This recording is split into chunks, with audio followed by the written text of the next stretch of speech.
terakhir ialah penutup. Memasuki acara yang pertama yakni pembukaan, mari kita buka kajian kita pada malam hari ini dengan membaca basmalah bersama-sama. Bismillahirrahmanirrahim. Baiklah, memasuki acara yang kita tunggu-tunggu pada malam hari ini yaitu penyampaian materi yang akan disampaikan oleh Ustazah Mita yang insya Allah bernama obat menenteramkan hati hingga kamu menikmati luka. Masya Allah banget ya teman-teman temanya pada malam hari ini. Baiklah, tanpa berlama-lama lagi kepada Ustazah Mita, waktu dan tempat kami persilahkan untuk menyampaikan materinya pada malam hari ini.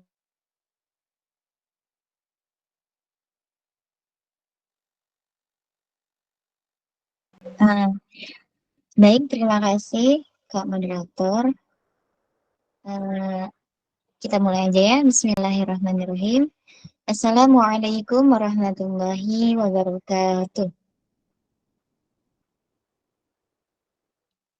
Hamdan wa syukran lillah wa salatu wassalamu ala rasulillah wa ala alihi wa ashabihi wa mawalah la hawla wa la quwwata illa billah amma ba'd. Puji marilah kita panjatkan kepada zat Allah yang Maha Suci. Puja marilah kita panjatkan kepada zat Allah yang Maha Kuasa. Dan syukur marilah kita panjatkan kepada zat Allah yang Maha Ghafur. Karena alhamdulillah atas limpahan kasih sayangnya kita semua selalu diberikan beribu-ribu nikmat oleh Allah Subhanahu wa taala, baik itu nikmat iman, Islam dan ihsan. Tak lupa juga salawat serta salam semoga tetap tercurah limpah kepada buah hati Abdullah dan Aminah yang telah berhasil memimpin kota Mekah dan Madinah, ayahanda dari Sayyidah Fatimah yakni Habibana wa Nabiyana wa Syafi'ina wa Maulana Muhammad sallallahu alaihi wasallam. Pada para keluarganya yang mulia, sahabatnya yang setia, tabi'in dan tabi'atnya yang taat, dan tak lupa kepada kita selaku umat yang insya Allah akan mendapat syafaat bahagia kelak di akhirat. Amin ya rabbal alamin. Baik, selamat malam ya untuk teman-teman Asyababul Ilmi. Alhamdulillah pada malam hari ini kita bisa dipertemukan ya, meskipun lewat virtual. Semoga tidak mengurangi rasa khidmat kita untuk bertolabul ilmi ya teman-teman, dan terima kasih juga yang telah memberikan kesempatan pada kita pada malam hari ini untuk mengisi kajian di grup ini ya. Semoga teman-teman semua dalam keadaan baik-baik saja ya. Amin ya rabbal alamin. Baik, mungkin pada malam hari ini insya Allah kita akan membahas materi atau kajian ya, dan di sini kita santai aja. Ibaratnya ya kita saling sharing atau ya saling berbagi ilmu intinya gitu ya. Kita akan bahas kajian ini tentang obat menenteramkan hati agar kamu mampu menikmati luka. Teman-teman pasti pernah mengalami terluka ya. Bener gak? Karena rata-rata semua manusia yang ada di dunia ini pasti pernah terluka, teman-teman. Nah, mungkin ada dari kita yang kebingungan ketika kita sedang terluka. Kebingungan bagaimana sih cara mengobatinya, karena yang namanya luka itu pasti rasanya sakit kan. Apa sih sebenarnya yang menyebabkan orang-orang terluka di dunia ini? Kenapa banyak orang-orang yang sibuk mencari obat untuk menyembuhkan luka? Ya pasti ya, orang yang sudah terluka itu akan sakit. Dan memang kita harus cari tahu apa sih obat untuk menyembuhkan luka tersebut gitu ya. Kita punya hati teman-teman. Jangan sampai hati kita ini terus-terusan terluka. Ya, kalau misalkan kita merasa hati kita terluka, kita harus mencari obatnya. Gimana caranya kita ini bisa mengobati hati yang terluka? Ya, apa sih sebenarnya penyebab hati yang terluka ini? Yang pertama ya, hati bisa terluka itu karena kuncinya pasti satu sih sebenarnya. Itu ada pada diri kita sendiri, teman-teman. Gitu. Kadang kita ini selalu merasa bahwa kita disakiti oleh orang lain. Ya, kita dikecewakan oleh orang lain sehingga kita merasakan sakit.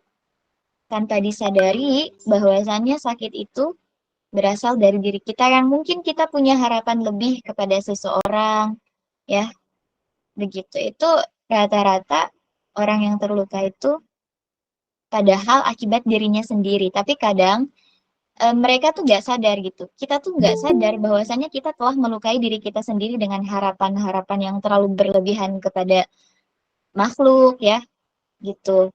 Atau bahkan kita mempunyai rasa dendam kepada orang lain sampai dendam itu malah melukai diri kita sendiri. Tapi yang paling dominan itu ketika kita sudah mencintai makhluk, ya teman-teman. Itu pasti eh, kita akan merasakan sakit. Karena yang namanya makhluk ini bukan sang kholik, bukan Allah, bukan pencipta. Ya, jadi makhluk ini kan bersifatnya rusak. Jadi kapanpun bisa merusak hati kita, kapanpun bisa menyakiti hati kita. Makanya hati-hati. Ya, makanya kalau ingin cinta yang berlebihan itu hanya kepada Allah. Karena Allah tidak akan pernah melukai hati kita, teman-teman, gitu. Nah, Maulana Jalaluddin Rumi, teman-teman pasti pernah dengar ya. Beliau ini seorang tokoh sufi yang beliau mengatakan, biarlah sang pecinta saja menjadi tercela, menjadi gila, menjadi linglung, atau seseorang yang sadar akan khawatir tentang hal-hal buruk, biarlah sang pecinta saja. Nah, memang kalau misalkan orang sudah jatuh cinta, teman-teman, ada yang bilang cinta itu buta, sampai akhirnya ia tidak melihat dirinya sendiri. Dia kehilangan dirinya sendiri, jati dirinya sendiri. Kadang sampai seperti itu. Tapi ini berbahaya ya. Jangan sampai kita mencintai sesuatu yang berlebihan sampai kita kehilangan diri kita sendiri. Sampai kita itu istilahnya nggak bisa mencintai diri kita sendiri. Nggak apa-apa. Aku tersakiti asalkan orang yang aku cintai itu bahagia. Biasanya orang-orang yang udah cinta kan seperti itu. Ya, jadi orang itu kalau memang benar mencintai, ia tidak akan peduli dianggap tercela, dianggap gila, dianggap linglung. Makanya hati-hati dengan cinta, teman-teman. Ya, karena orang yang sudah cinta, pasti dia udah nggak peduli lagi ingin tercela atau tidak. Dia ingin disebut gila atau tidak oleh orang-orang. Yang namanya cinta pasti seperti itu. Karena orang kalau sudah mencintai, dia akan memberikan seluruh jiwa raganya untuk orang yang dia cintai. Sekalipun kita tersiksa, itu nggak apa-apa.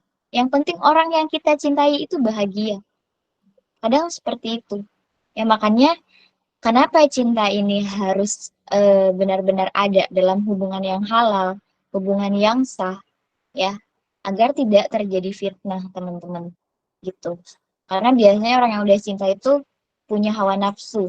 Dan hawa nafsu ini kalau misalkan digunakan dengan dalam keadaan hubungan yang tidak halal itu kan dosa.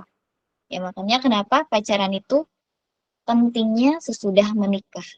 Karena kalau di luar nikah, ya, naudzubillah, kan kita pasti dengar atau banyak banget isu-isu ada yang hamil di luar nikah. Itu mengatasnamakan cinta. Cinta memang tidak salah, ya, tapi caranya itu yang salah loh. Ya, cinta itu sebuah kebaikan. Tapi kalau caranya dengan pacaran sebelum halal, ya itu yang salah. Ibaratnya kita mencuci dengan air kencing, ya. Itu kan mencuci adalah suatu kebaikan. Mencuci itu diibaratkan cinta gitu. Tapi dengan air kencing kan jadinya najis. Dengan pacaran sebelum halal, ya begitu ibaratnya, teman-teman. Jadi konteksnya Rumi ini sebenarnya cinta ilahiyah, cinta kepada Allah, bukan cinta kepada makhluk, ya. Meskipun cinta pada pasangan juga ada yang selevel ini, teman-teman. Jadi kita dirasa bahwa kita mengorbankan seluruh jiwa raga kita untuk orang yang kita cintai gitu. Tapi ya pasti itu akan sakit karena kita cintanya kepada makhluk bukan kepada sang khalik, teman-teman. Jadi orang normal yang sadar itu biasanya ya nggak seneng disebut gila, disebut orang bingung, terus nggak waras. Biasanya itu orang-orang normal. Tapi ya kalau orang udah cinta gitu ya, orang udah gila, udah itu berarti ciri-ciri orang yang cinta. Kalau gila itu biasanya. Tapi jangan sampai ya kita apa ya istilahnya nggak bisa ngontrol perasaan kita gitu. Karena kan pasti kita pernah dengar kalau wanita bukan ilmu dan agama yang jadi pegangannya, ia akan gila karena perasaannya. Ya, jadi wanita ini adalah makhluk perasa. Kalau kita nggak menggunakan logika kita, ya kita nggak mikir dengan otak kita, jadi kita terlalu mengedepankan perasaan, nggak mikir panjang, ya itu kan alhamdulillah bisa jatuhnya kalau bukan ilmu dan agama yang jadi pegangannya, kita akan gila karena perasaan itu teman-teman. Makanya ayo kita jadikan ilmu dan agama sebagai pegangan kita di dunia ini ya. Terlebih khususnya untuk wanita gitu. Jangan sampai kita lemah karena perasaan kita sendiri gitu. Kan banyak ya wanita ini dicap lemah oleh orang-orang karena ya mengedepankan perasaan, padahal perasaan ini mutlak diberikan oleh Allah Subhanahu wa taala kepada wanita itu sebenarnya bukan untuk kelemahan, justru untuk kekuatan yang memberikan kelembutan untuk orang-orang yang kita cintai ya. Makanya kenapa wanita ini bisa melahirkan, menyusui ya. Itulah keistimewaannya perempuan, teman-teman. Nah, tapi eh, nggak masalah juga nih bagi orang yang mencintai ya, biarlah sang pencinta saja yang disebut gila gitu. Tapi teman-teman pernah nggak sih, pasti pernah ya merasakan gimana sih, intinya kita pernah suka sama seseorang, kita pernah mencintai seseorang, tiba-tiba lama kelamaan, maksudnya gini, ketika kita lagi berhubungan sama seseorang, berhubungan itu misalkan kita kayak lagi deket nih sama orang, terus kita udah rela mengorbankan waktu kita untuk orang yang kita cintai, kemudian kita nih lama kelamaan misalkan putus, gak ada hubungan apa-apa lagi, dan kemudian di situ ketika kita udah nggak cinta lagi sama orang tersebut, kita mikir kenapa ya dulu aku mengorbankan semua waktuku untuknya gitu. Itu kan udah sadar udah nggak cinta lagi, begitu rata-rata pernah ada di posisi itu kan teman-teman ya. Karena kenapa, awalnya cinta yang dirasa itu adalah segalanya bermanfaat untuk orang yang kita cintai, ya tiba-tiba ketika udah pisah, udah nggak ada rasa, udah biasa aja, eh kitanya malah sadar gitu, kenapa dulu aku tuh selalu mengorbankan waktu aku untuk dia gitu loh. Nah itu ya pentingnya kita berpikir panjang, pentingnya kita memakai logika juga untuk berpikir, jangan terlalu mengedepankan perasaan gitu. Ya itu kayak Dilan yang bilang biar aku saja gitu kan, kamu nggak akan kuat. Nah jadi kata yang mencintai begitu, sudahlah gak apa-apa untuk yang gila-gila, yang linglung juga gak apa-apa, biar aku saja. Kalau orang normal kan gak akan kuat gitu, yang kuat ya orang-orang yang udah cinta gitu, orang-orang yang udah rindu gitu istilahnya. Nah berarti apa? Yang termasuk kegalauan, kegelisahan, patah hati, yaitu bagi seorang pecinta adalah sesuatu yang biasa. Teman-teman kalau misalkan udah lagi jatuh cinta nih, tiba-tiba kok galau, terus merasa gelisah, merasa patah hati. Itu patah hati kan kalau misalkan kita lihat orang yang kita cintai mungkin sedang berdua dengan siapa gitu. Atau kita mencintai dalam diam, tiba-tiba kita tahu bahwasannya dia udah mau tunangan aja gitu. Nah itu kan sakit juga kan, karena kita kan udah cinta, tapi kita nggak bisa mengungkapkan perasaan kita gitu. Nah, itu kan sakit ya. Kita rasanya galau, rasanya gelisah, rasanya kayak patah hati. Tapi ya udah nggak apa-apa, itu resiko daripada kita mencintai seseorang, teman-teman. Kalau kita udah cinta sama seseorang ya, kita harus bisa nerima resikonya bahwa pasti kita udah siap sakit juga karena kita siap cinta gitu tadinya. Kalau sama makhluk seperti itu, ya teman-teman. Makanya udahlah, hati-hati sih, dinetralisir aja ya. Kalau misalkan kita punya perasaan sama lawan jenis, sama seseorang, ya gimana caranya biar kita tuh nggak terlalu terpuruk dalam kesakitan tersebut, kegelisahan tersebut, atau patah hati tersebut gitu. Kalaupun iya kita memang terus mau untuk mencintainya, maka kita harus siap untuk menerima kegelisahan tersebut.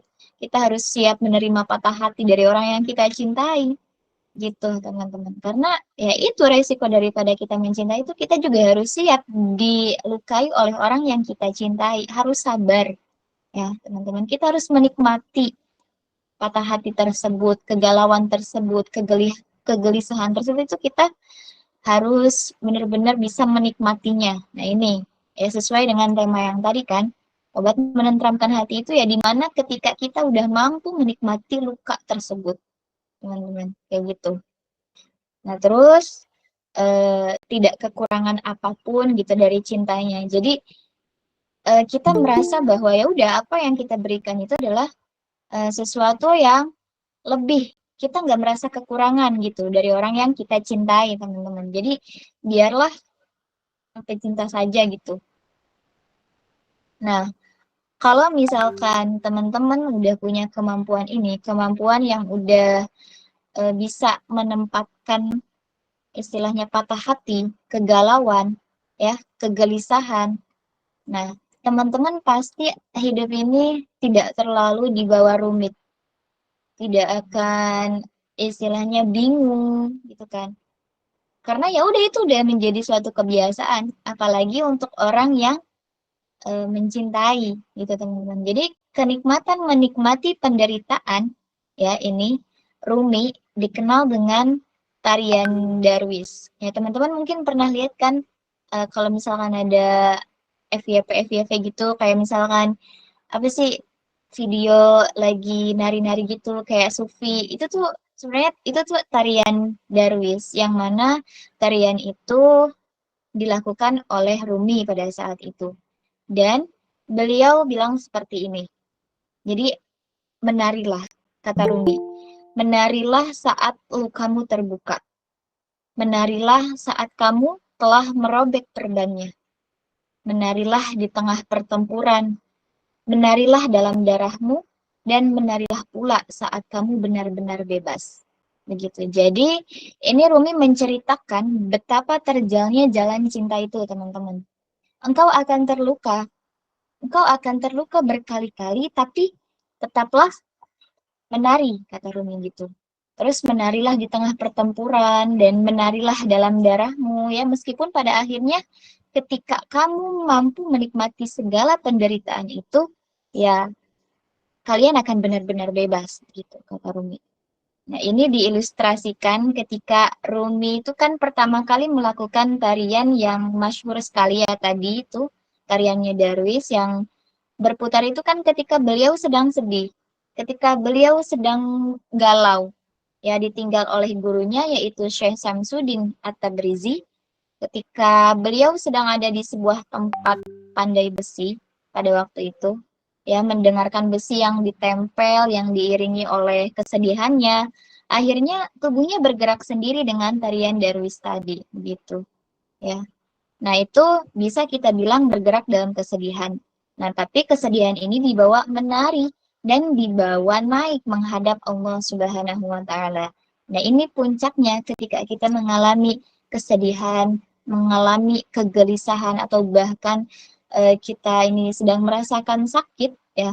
Coba adukan semuanya kepada Allah Subhanahu wa taala. Nah, ini juga puncak daripada kita menikmati luka. Jadi jangan sampailah kita lagi gelisah, ya, lagi sedih, tiba-tiba postnya di mana? Di SW, ya, status WA, status IG. Yang ada orang-orang pada tahu nantinya kita lagi galau, kita lagi gelisah, gitu kan. Dan coba kalau orang-orang tahu juga kita galau, kita gelisah, apakah orang akan peduli dengan kegalauan dan kegelisahan kita? Nggak akan, kan? Ya mungkin ada lah mungkin yang peduli dari beberapa orang tersebut gitu. Ya tapi kan ujung-ujungnya kayak ya udah yang sabar ya gitu. Sementara ya sabar itu kan agak sulit juga ya. Makanya ya udah kita adukan aja semuanya kepada Allah. Ketika kita sedang merasa kesakitan ya teman-teman, ketika kita pengen nangis, ya ya udah kita tangisin semuanya kepada Allah dalam sholat kita, dalam sujud kita. Udah, gak apa-apa. Yang namanya kecewa itu asik sebenarnya. Karena mungkin itu adalah teguran dari Allah Subhanahu wa taala yang mana kita itu banyak melupakan Allah Subhanahu wa taala. Makanya kita ditegur sama Allah, dikasih rasa sakit gitu kan, dikasih ujian sehingga kita benar-benar apa ya, kayak untuk tersenyum pun sulit gitu. Nggak apa-apa, karena dengan cara itu mungkin kita bisa sering untuk menyebut nama Allah. Kan rata-rata orang kalau misalkan udah dikasih kesenangan, udah dikasih kebahagiaan, kadang-kadang lupa. ya. Ingatnya mungkin kayak bersyukur ya udah sebatas alhamdulillah gitu. Ya, tapi kadang ada yang lalai kan. Makanya ini cara Allah untuk mengingatkan kita agar kita itu nggak lupa sama Allah, agar kita selalu ingat kepada Allah Subhanahu wa taala. Itu ya, teman-teman. Nah, jadi rumusnya kita menghadapi kesedihan, menghadapi patah hati itu, kita akan sangat tangguh kalau bisa di level bisa menikmati kesedihan.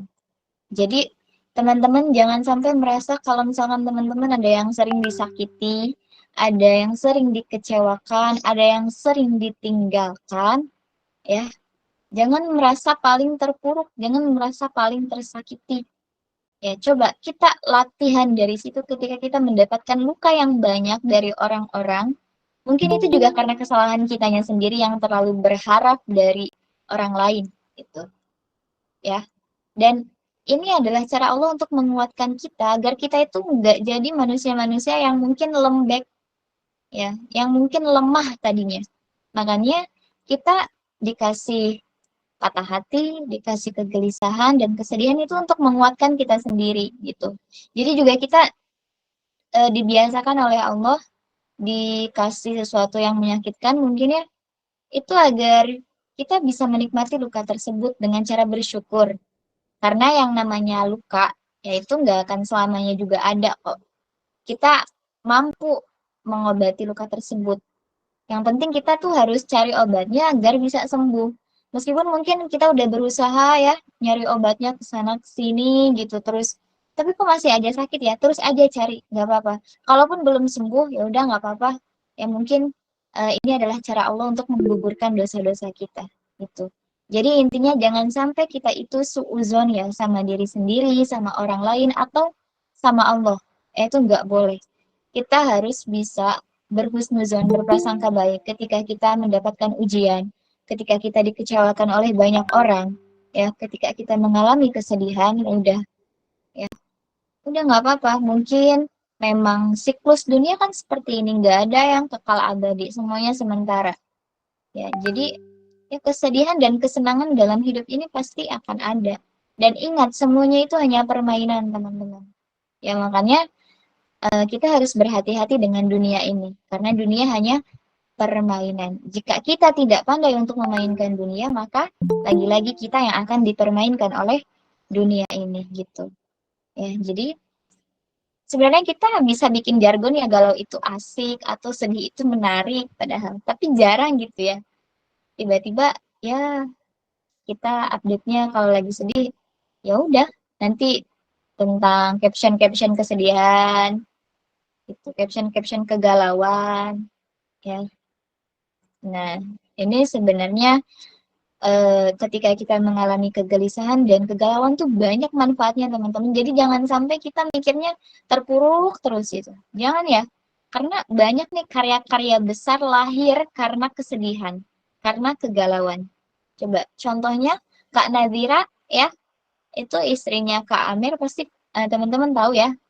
Itu kan ditinggal ya sama Kak Amir, itu udah ditinggal meninggal istilahnya kita nggak bisa ketemu lagi di dunia ini kan. Nah, itu kan pasti patah hati banget itu Kak Zira. Ya, patah hati iya, terus sedih pasti gitu kan. Tapi alhamdulillah kan sekarang coba lihat Kak Nazira bisa apa istilahnya menulis novelnya sampai akhirnya difilmkan. Nah, itu kan dari karyanya begitu. Karyanya itu berasal daripada pengalamannya yang sedih, yang patah hati. Jadi teman-teman ya jangan sampai kayak apa ya, melihat daripada ya udah kenapa ya Allah tuh kayak ngasih ujian berat banget gitu loh. Kenapa rasa sakit terus yang Allah kasih ke kita gitu loh. Padahal di situ kalau kita benar-benar mengkaji apa hikmah di balik semua ini, kita akan merasa bersyukur, teman-teman. Jadi inilah ya kenapa kita harus benar-benar mengidentifikasi kesedihan, yaitu untuk kita belajar juga. Jadi nggak semua kesedihan itu berakhir pula kesedihan. Ya, mungkin kesedihan yang Allah timpakan kepada kita saat ini suatu saat nanti akan menjadi kesenangan. Dan di situ kita akan sangat merasa bersyukur. Bahkan ya kita nggak akan seuzon lagi kepada Allah gitu. Karena kan energinya orang sedih, ya energinya orang patah hati itu luar biasa teman-teman sebenarnya.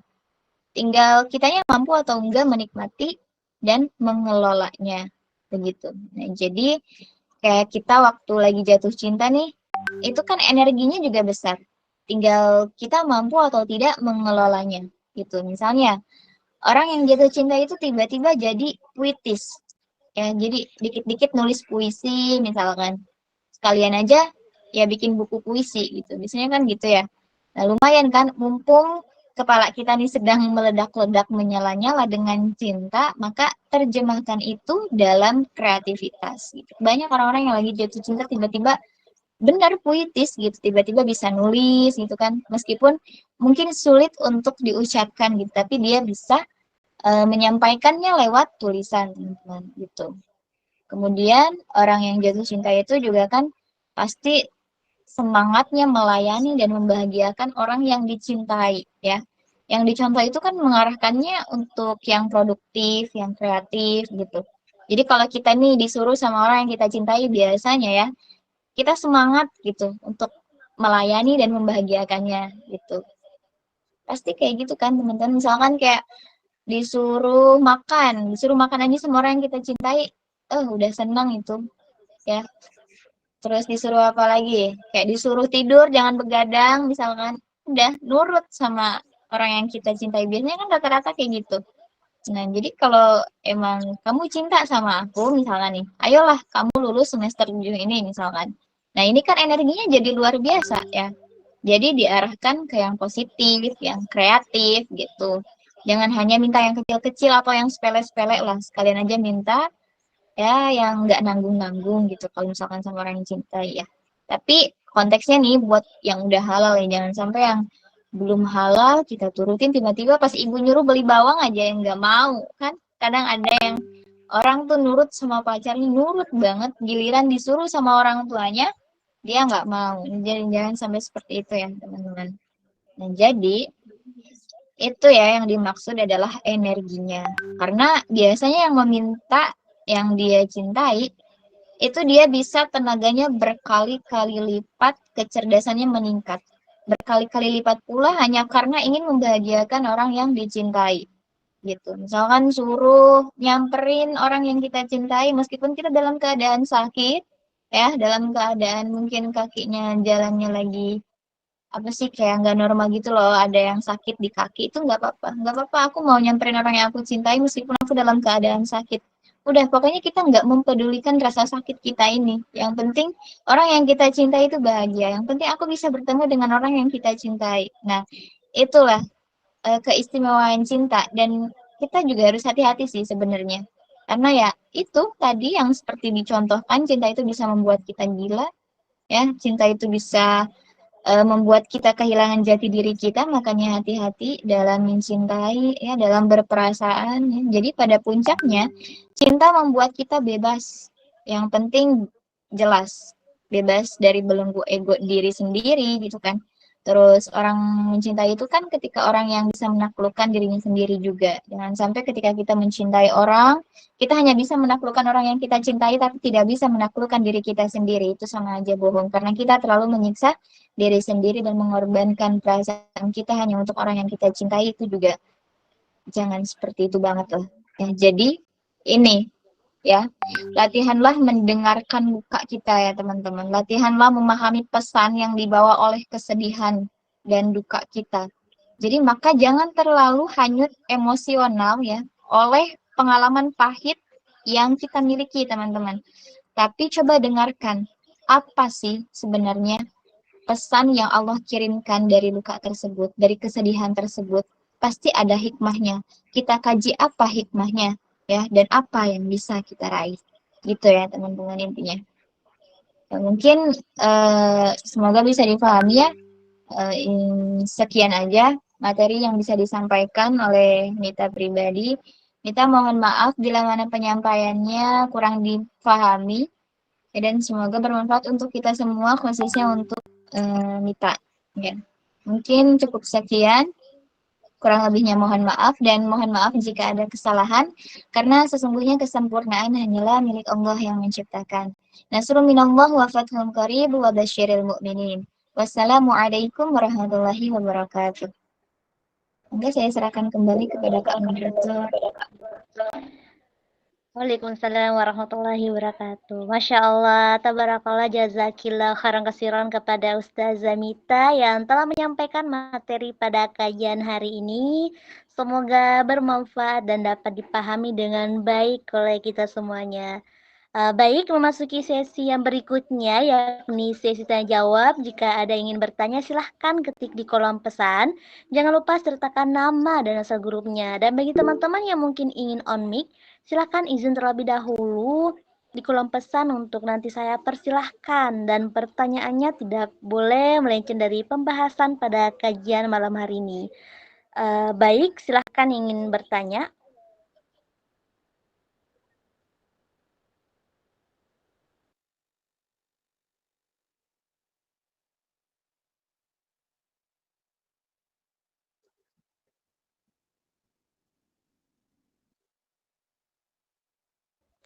Afwan, sebelumnya Ustazah, ana izin untuk membacakan pertanyaan dari teman-teman.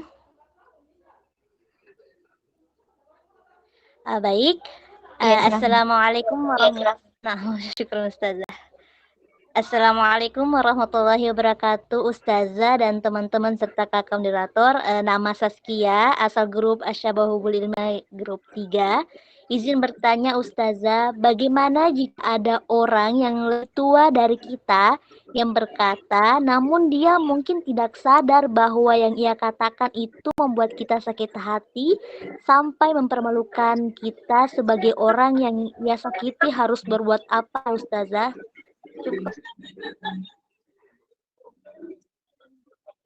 langsung dijawab boleh, Kak? Nah, Ustazah.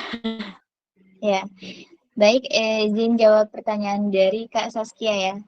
Nah, pertanyaannya nih, tadi gimana jika ada orang yang lebih tua dari kita, ya, yang berkata namun dia mungkin tidak sadar bahwa yang ia katakan itu membuat kita sakit hati.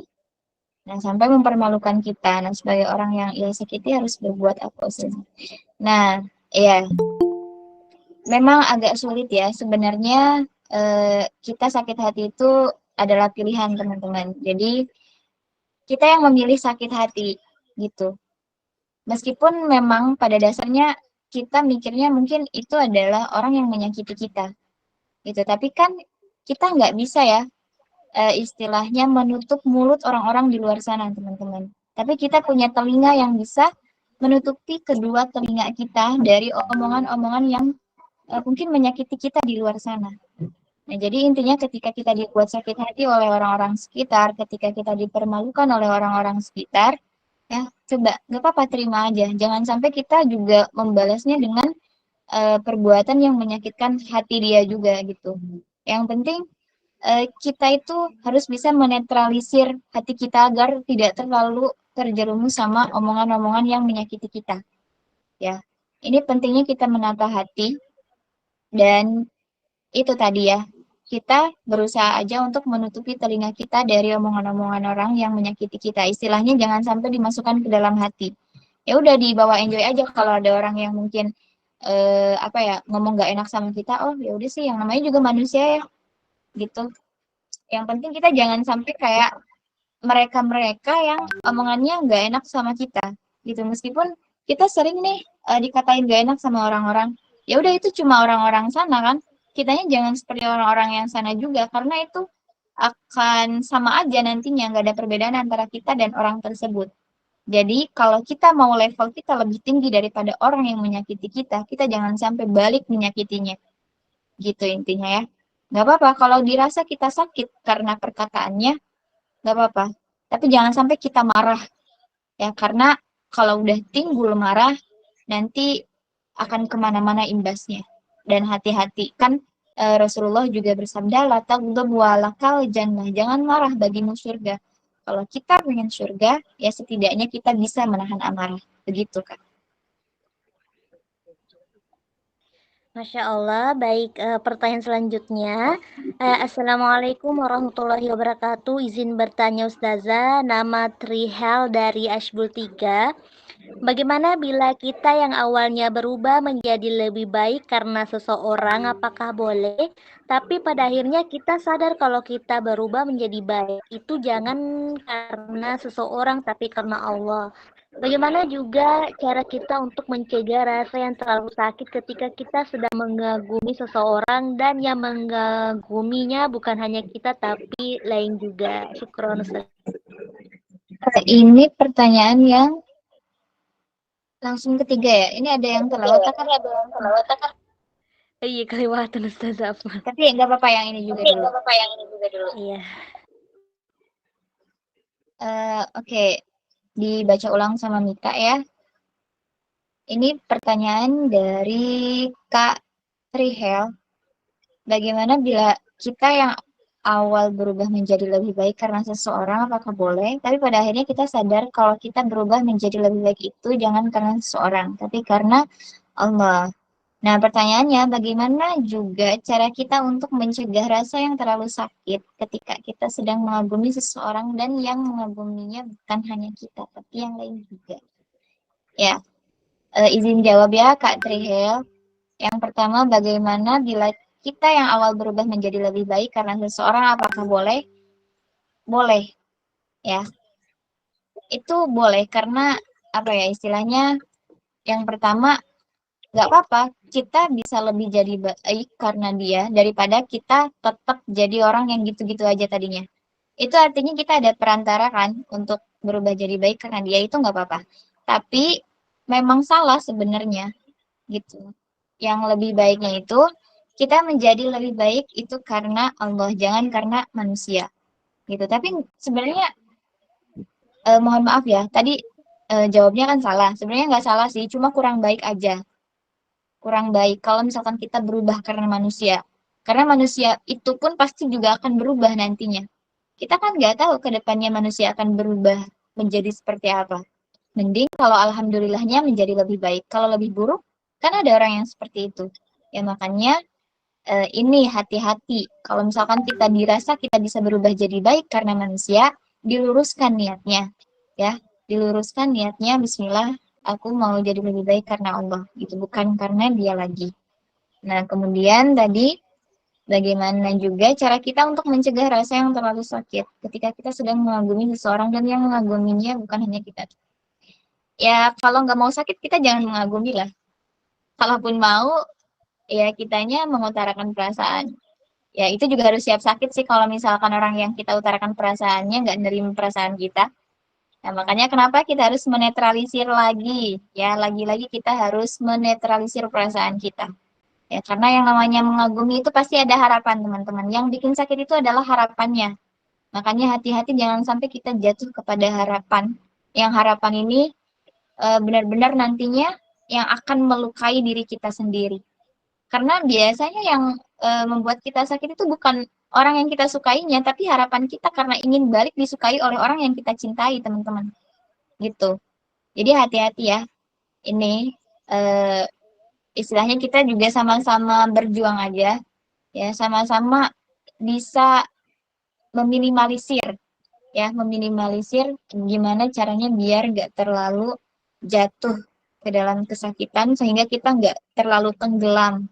Kalau udah tenggelam kan susah nantinya ke permukaan laginya, kita akan sesak di situ atau bahkan mati, teman-teman. Jangan sampai kita sesak terus mati ya. Sebelum tenggelam maka ya udah jangan sampailah kita ini mencoba hal-hal yang membuat diri kita nantinya ujung-ujungnya sakit sendiri gitu. Ya jadi usahakan kalau lagi mengagumi udah sewajarnya aja. Kayak ya udah aku suka nih sama dia tapi nggak boleh berharap apapun dari dia gitu. Kalaupun mau berdoa sama Allah, ngadu sama Allah. Kalau pengen dia minta ke Allah. Jangan nangis sendiri ya gitu. Baik, Masya Allah. Pertanyaan selanjutnya. Assalamualaikum warahmatullahi wabarakatuh. Afwan, izin bertanya Ustazah. Ana Nur Aulia dari Ashbul 3. Pertanyaannya kan nggak boleh nih menasihati orang di depan umum. Itu jatuhnya kayak menghinakan. Terus kalau dia menasihati kita di depan umum tapi dengan cara kayak sedikit merendahkan, boleh nggak sih Ustazah kalau dimaafkan? Syukron Ustazah. Ya, izin jawab pertanyaan dari Kanur Auliana.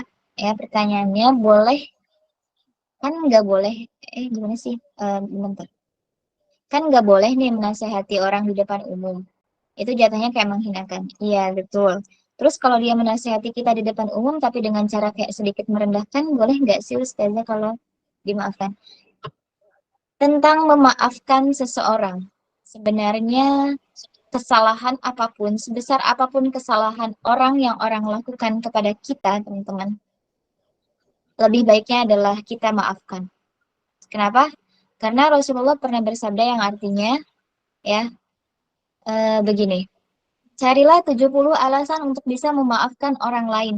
Jika kamu tidak menemukannya satu pun alasan tersebut, maka kamu termasuk orang yang pendendam. Ya, jadi gitu. Kalau dirasa kita ini orang nggak mampu untuk dimaafkan, ini orang nggak pantas untuk dimaafkan, artinya kita punya dendam terhadap orang tersebut. Makanya itu kita harus bisa memaafkan sebesar apapun kesalahan orang lain kepada kita. Seenggaknya kita alasannya karena Allah deh. Ya udah aku memaafkannya karena Allah aja, bukan karena akunya gitu. Gitu. Karena yang menciptakan orang-orang yang mungkin menyakiti kita, yang nggak pantas kita maafin itu kan Allah. Ya, jadi kita lihatnya Allah yang menciptakan dia, orang yang menyakiti kita. Semua manusia di dunia ini kan ciptaannya adalah ciptaan Allah, gitu. Masa iya kita nggak punya alasan untuk memaafkan orang lain? Ya, teman-teman, sesakit apapun kita, dibuat sakit apapun kita oleh orang, jadilah orang yang pemaaf. Jangan sampai kita menjadi orang yang pendendam. Ya, karena orang yang pendendam itu biasanya orang yang sulit memaafkan sehingga ya efeknya adalah kita tidak akan mempunyai ketenangan dalam hidup. Jangan sampai kita merasakan hal seperti itu. Ya jatuhnya nanti sama orang-orang kan nggak akur, ya gitu. Silaturahminya terputus. Kalau ketemu judes, nggak boleh kayak gitu ya. Nggak apa-apa kita tersakiti, kita belajar tadi seperti yang sudah diterangkan ya, atau yang sudah dijelaskan, menikmati luka. Nggak apa-apa kita yang terluka, kita maafkan aja. Allah nggak diam kok, ya teman-teman. Jadi kayak gitu. Jangan sampai kita menjadi orang yang pendendam. Tadi maafkan saja, nggak apa-apa. Sebesar apapun kesalahan orang, layak kita maafkan. Masya Allah, sebelumnya Ustazah, Afwan ini masih ada beberapa pertanyaan. Apakah mau dilanjutkan atau dicukupkan saja Ustazah? Berapa lagi ya Kak? Ini berapa lagi ya Kak? Ini masih ada berapa? 1, 2, 3, 4, 5 kayaknya Ustazah. Hmm, ini baru 3 ya yang tadi dijawab. Ini baru 3 ya yang tadi dijawab. Nah, Ustazah 3. Biasanya pemateri yang lain gimana? Tergantung biasanya 3 Ustazah atau lebih. Oh ya. Gak apa-apa mungkin satu lagi aja ya, nanti sisanya dijawab di grup. Gak apa-apa. Maaf Ustazah. Baik, teman-teman, saat ini pertanyaan terakhir ya, untuk pertanyaan lainnya nanti dijawab ya teman-teman di grup.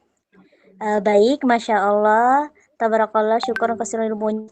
Assalamualaikum warahmatullahi wabarakatuh. Mohon izin bertanya Ustazah, jika kita menyakiti diri sendiri melalui perasaan kita rasakan, apakah itu termaksud dalam zolim pada diri sendiri Ustazah? Syukron. Baik, izin jawab pertanyaannya. Ini dari Kak siapa? Katia Kak? Ya, di sininya mah namanya Katia ya. Izin jawab ya Kak. Jika kita menyakiti diri sendiri melalui perasaan yang kita rasakan, apakah itu termasuk dalam zalim pada diri sendiri? Betul ya Kak, sebenarnya itu kita kita kita itu lagi menzalimi diri sendiri. Ya kalau misalkan ya kita terlalu menyakiti diri sendiri melalui perasaan, itu sama aja kita sedang menzalimi sendiri. Kayak kita lagi berbuat dosa juga kan, ya itu sama kayak gitu istilahnya. Karena kita membuat diri sendiri ini tersiksa, membuat diri sendiri ini terluka, akhirnya nggak sehat. Itu jatuhnya kayak bunuh diri, zalim sama diri sendiri. Ya, jadi usahakan ketika kita sedang ada dalam keadaan sakit, ya, kita menyakiti diri sendiri melalui perasaan. Coba kita berpikir lebih banyak dengan logika, jangan mengedepankan perasaan. Ya, kalian buka YouTube, kalian dengerin ceramah yang bisa membangunkan hati kalian.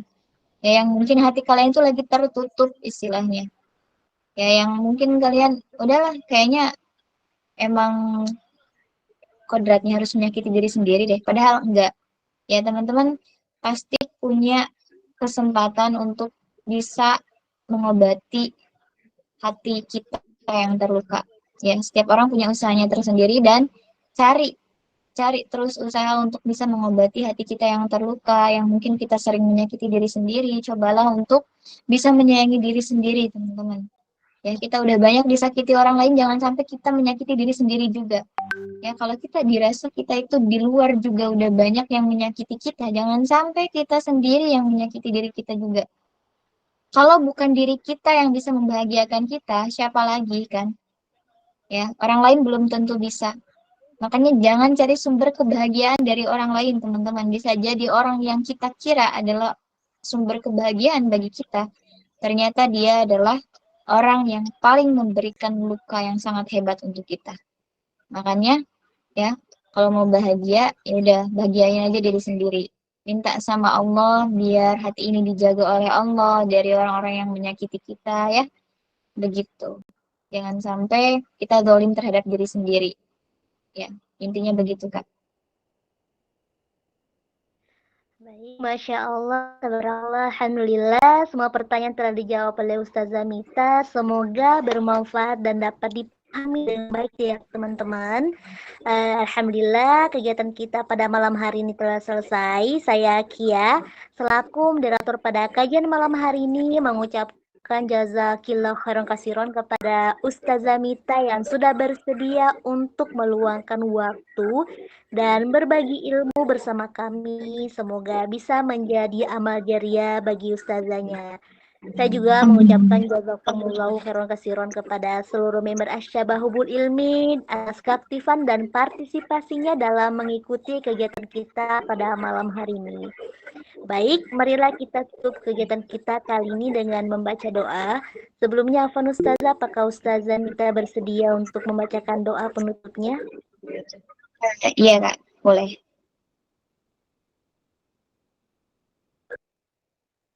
Tapi biasanya ada yang suka mimpin nggak doa di akhir siapa? Biasanya pematerinya ustaznya atau ustazahnya ustazah yang memimpin doanya. Boleh. Langsung dimulai, boleh.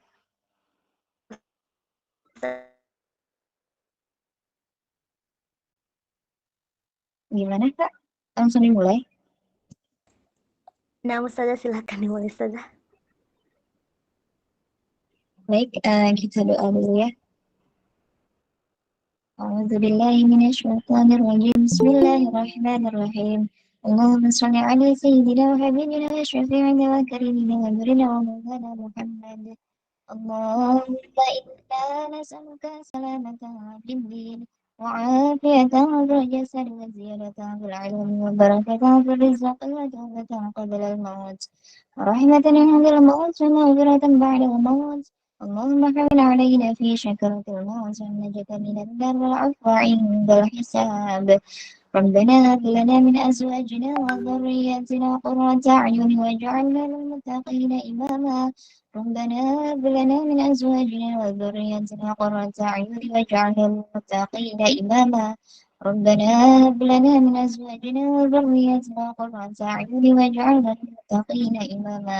ربنا ظلمنا أنفسنا وإن لم تغفر لنا وترحمنا لنكونن من الخاسرين. ربنا آتنا في الدنيا حسنة وفي الآخرة حسنة وقنا عذاب النار. ربنا آتنا في الدنيا حسنة وفي الآخرة حسنة وقنا عذاب النار.